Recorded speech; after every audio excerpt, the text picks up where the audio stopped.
네, 안녕하세요. 미국 주식 멘탈 케어하기. 멘탈이 전부다의 멘탈입니다. 한국 시간 10월 21일 수요일 오전 미국 증시 시황 정리 방송을 시작하겠습니다. 어제는 3대 지수가 소폭 다 상승을 했습니다. 나스닥은 6일 만에 상승 반전을 했고요. 어제 이제 민주당 측과 공화당 측이 끊임없이 협상을 계속하면서 무언가 진전이 있다라는 그런 식의 발표는 했는데 막상 장 마감할 때까지 협상이 완료되지는 않았습니다. 근데 아직 오늘 하루 밤까지 시간이 더 있으니까 아마 되지 않을까 하는 그런 시장의 기대감이 있어서 조금 오르면서 마무리를 했다고 보면 되고요. 그런데 이거는 뭐 어떻게 될지 모르는 겁니다. 이렇게 그냥 협상이 되지 않고 끝날 수도 있는 거고, 협상이 될 수도 있는데 안 되더라도 어차피 또 선거 이후에 계속 진행이 되는 이슈예요. 그리고 현재 협상이 제대로 안 될 거라는 그런 실망감에 이미 주가가 선방향돼서 많이 빠진 부분도 있기 때문에 일단은 그냥 결과를 지켜보면 될 것이지 우리가 뭐 미리 걱정을 할 필요는 없는 부분이다. 저는 그렇게 생각을 합니다. 어제는 대부분의 종목이 상승을 했습니다. 특히 그동안 상황이 좀 안 좋았던 테크주들, 특히 빅테크주들 대부분 다 1%대 상승을 했는데 이상하게 유독 테슬라만 2% 정도 하락을 했습니다. 테슬라는 다른 종목이랑 거의 같이 가던 종목이었죠. 그럼 어제는 왜 테슬라만 하락을 했을까? 이슈가 몇 개 있었는데요. 하나는 이제 GM이 테슬라의 사이버 트럭의 경쟁 상대가 될 험머의 일렉트리 버전을 2022년에 발매할 것이다 라는 뉴스를 내보낸 건데요. 저는 개인적으로 이거는 별로 그렇게 큰 뉴스는 아니라고 생각을 합니다. 뭐 지금 전 세계에서 수많은 차량들이 자신의 내연기관차의 일부들을 새롭게 리뉴얼해서 전기차로 지금 발매를 계속 해왔고 해오고 있고 앞으로도 해나갈 거예요. 근데 그런 와중에 한 업체에 한 모델이 전기차로 나온다고 해서 그게 그렇게 크게 중요한 이슈가 아니에요. 그리고 이 험머는 원래 내연기관차에서 기름 먹는 왕, 그러니까 환경 오염의 왕과 같은 그런 차였어요. 근데 그런 차를 전기차로 바꾼다는 거는 결국 내연기관차들이 자기들이 지금 여전히 주력으로 만들고 있는 내연기관에 대한 어떻게 보면 도전이에요. 이건 스스로가 스스로의 이미지를 깎아먹는 의미가 있습니다. 그리고 지금 전기차는 어떤 차종이건 할 것 없이 전기차들끼리의 경쟁 시장이 아닙니다. 전기차는 내연기관차를 대체를 해야 되는 시장이죠. 그렇기 때문에 전기차에게 있어서 중요한 것은 내연기관과의 싸움이에요. 내연기관이 97% 이상 차지하고 있는 시장을 새로운 전기차라는 카테고리가 파먹고 들어가고 있는 겁니다. 그 와중에 그 내연기관 차들과의 시장 점유율을 놓고의 싸움이지 전기차들끼리의 싸움이라고 생각하는 것은 굉장히 좁은 시야로 시장을 보고 있는 겁니다. 그래서 오히려 기존 차 업체들의 새로운 전기차 모델은 테슬라와 경쟁을 하는 게 아니라 기존에 자기들이 만들던 내연기관차와 경쟁을 해야 되는 거예요. 이거는 그렇게 중요한 이슈가 아니었고 그거보다 훨씬 중요한 이슈는 품질 관련 리콜 이슈가 두 개가 있었습니다. 하나는 테슬라의 모델 Y 일부 차량 중에 브레이크 등이 제대로 켜지지 않는 결함이 발견이 됐다고 합니다. 그래서 미국 도로안전공단에서 이 차들을 리콜을 하라고 총 2,500대인데요. 리콜을 하라고 명령이 있었는데요. 테슬라는 이거를 OTA죠. 그러니까 소프트웨어 업데이트로 해결을 했다고 발표를 했습니다. 그래서 실제로 지금 거의 대부분의 차량이 소프트웨어를 업데이트를 해서 이 문제를 해결했다고 하고요. 리콜 명령을 받았어도 이런 방식을 통해서 문제가 해결된 다음에 보고를 하면 다시 리콜 문제가 취소가 됩니다. 그래서 이 부분이 중요한 건데 테슬라는 원래 다른 차 업체면은 실제 리콜을 해서 해결을 해야 될 문제들을 그냥 웬만한 것들은 소프트웨어로 다 해결을 할 수가 있어요. 예전에도 브레이크 성능 관련 문제가 있었는데 그것도 리콜로 해결을 했거든요. 이게 리콜이 한번 진행이 되면 거기서 일단은 리콜을 진행하는 사람들이 인건비가 발생을 하고 그 다음에 물리적으로 부품에 교체해줘야 되는 부품이 있다면 그 부품에 대한 비용이 발생하죠.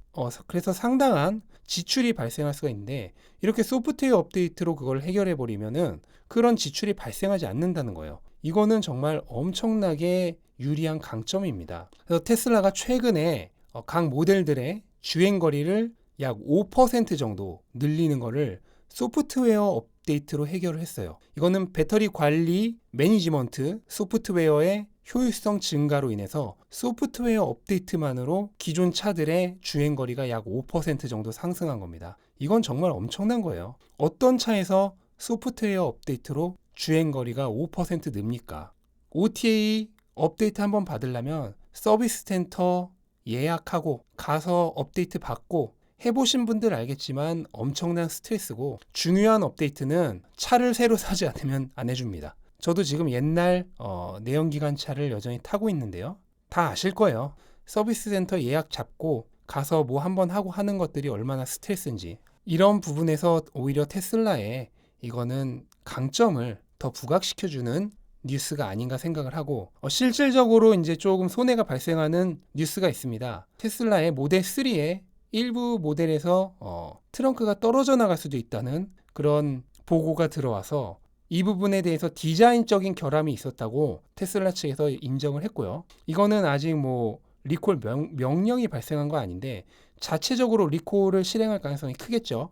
이거는 물리적으로 리콜이 진행이 돼야 되는 부분입니다. 그렇게 되면은 비용은 범퍼당 약 $3,800 정도라고 하니까 이거를 교체하는 그런 인력 비용까지 계산을 했을 때 9억 5천만 달러의 지출이 발생한다.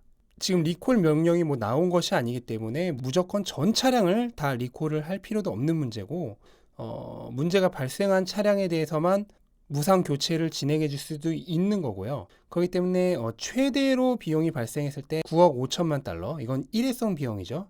그러니까 발생을 하는 거고, 이 비용보다 실제로는 훨씬 적게 발생할 가능성이 있죠. 그리고 이게 뭐 진행을 한다고 해서 한 분기에 모든 그런 비용을 다 지출을 하는 게 아니라 여러 분기에 걸쳐서 나눠서 지출을 하겠죠. 그래서 그런 모든 것을 감안했을 때 그냥 수학적으로 산술적으로 계산을 해서 주가 $1만큼의 손실이 발생을 한다. 가치 훼손이 발생을 한다. 즉 주가가 $1 정도 떨어지는 것이 당연하다라는 결론인 겁니다. 물론 여기에 해당하는 24만 5천 대의 차량을 전부 리콜했을 때의 얘기예요. 그런데 주가가 어제 몇 달러 떨어졌죠? 가치 훼손은 $1만큼이 발생을 하는데 주가는 $8가 떨어졌습니다. 바로 여기에 여러분들이 주식으로 돈을 벌 수 있는 이유가 발생하는 겁니다. 주가는 대부분 심리에 좌우됩니다. 브레이크 등 이슈가 그냥 소프트웨어로 다 해결된다. 그리고 GM에서 새로운 전기차가 나온다. 이거 리콜 비용이 얼마나 들고 그래서 총 얼마만큼의 가치 손실이 발생을 하는지 이거 하나하나 다 계산해서 투자하는 투자자는 거의 없습니다. 그러니까 이게 어느 정도 주가가 떨어져야 되는지 정확히 알고 있는 투자자는 별로 없다는 거예요. 대부분 그냥 다 심리상으로 사고 팝니다. 그러니까 그런 안 좋은 뉴스가 나올 때 연달아서 소프트웨어로 다 해결이 되는 그런 브레이크 등 리콜에 대한 뉴스라든지, 그리고 테슬라와 당분간은 실질적인 경쟁 상대라고 할 수도 없는 GM의 한 차종의 전기차가 나온다든지 하는 이런 뉴스에 심리가 급격히 안 좋아져서 일단 다 팔고 보는 겁니다. 그러니까 이거를 다 알고 있는 사람의 입장에서 보면은 얼마나 어리석은 일이겠습니까? 주당 $1 정도 가치 하락을 하는 것은 맞는데 $8나 떨어진다는 거는 얼마나 어리석어요. 우리가 왜 돈을 벌 수 있을까요? 바로 그렇게 어리석게 헐값에 주식을 넘기는 사람들이 있기 때문에 돈을 버는 거예요. 잘못된 판단을 하는 사람들이 헐값에 주식을 넘길 때 우리가 현명하게 그 헐값에 넘기는 주식을 사오기 때문에 나중에 돈을 벌 것이 예정되어 있는 겁니다. 오늘 420불이던 400불까지 떨어졌던 아니면 440불이었던 우리의 전 재산을 오늘 하루에 다 투자하는 것이 아니라면, 그저 떨어질 때마다 몇 주씩 줍줍 파는 거라면 이건 다 별 의미 없는 숫자입니다. 저도 어제 한 주를 또 추가로 줍줍을 했습니다. 그래서 이 방송 시작하고 6주 동안 총 6주를 샀기 때문에 매주 한 주씩 사고 있습니다. 그런데 나중에 테슬라의 주가가 수천 달러가 되어 있다고 해봅시다. 아니 시간이 더 지나서 더 먼 미래에 1만 달러가 되어 있다고 해봅시다. 그때 400달러에 산 사람은 9,600달러를 버는 거고, 420달러에 산 사람은 9,580달러를 버는 거고, 440달러에 산 사람은 9,560달러를 버는 거예요. 별 차이가 없어요. 의미 없는 작은 차이일 뿐입니다. 물론 오늘 당장 전 재산을 때려 박는다면 살 수 있는 주식의 숫자의 차이가 나기 때문에 큰 차이가 나겠죠. 하지만 제 영상 보시는 분들 중에 그렇지 않은 분이 절대 다수예요. 이미 대부분은 자기의 포지션을 다 잡고 계시고 그냥 추가 매수로 하루에 많아야 몇 주씩 사는 경우가 대부분입니다. 그렇다면 별 의미 없는 숫자예요. 그러니까 어리석은 사람들이, 잘못된 판단을 하는 사람들이 그냥 뉴스 몇 개에 쫄아서 공포에 던질 때 그렇게 헐값에 파는 주식을 나는 고맙게 사오면 되는 겁니다. 그렇게 헐값에 파는 사람이 아무도 없다고 해보세요. 우리는 돈을 벌 기회가 없습니다. 그들 때문에 우리가 돈을 버는 거니까 그냥 고마워하면 되는 거예요. 그리고 넙죽 받아오면 되는 겁니다.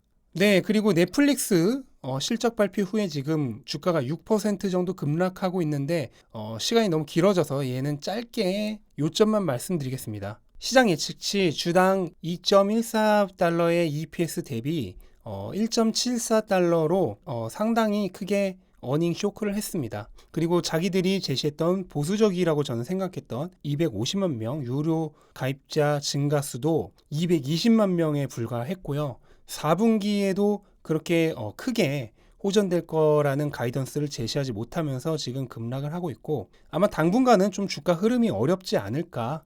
그래서 굳이 넷플릭스를 혹시라도 매수하고 싶으신 분이 있으면 조금 더 지켜보는 것도 괜찮지 않을까. 저는 그렇게 생각을 하고요. 좀 좋은 실적이 나와서 시장 분위기를 조금 더 올려주길 바랬는데 그러지 못한 것은 조금 아쉽습니다. 지금 테슬라도 실적 발표 전에 여러 가지 이슈들로 인해서 지금 주가가 내리고 있는데 저는 오히려 실적 발표 전에 내리고 있는 게 좋다고 생각을 해요.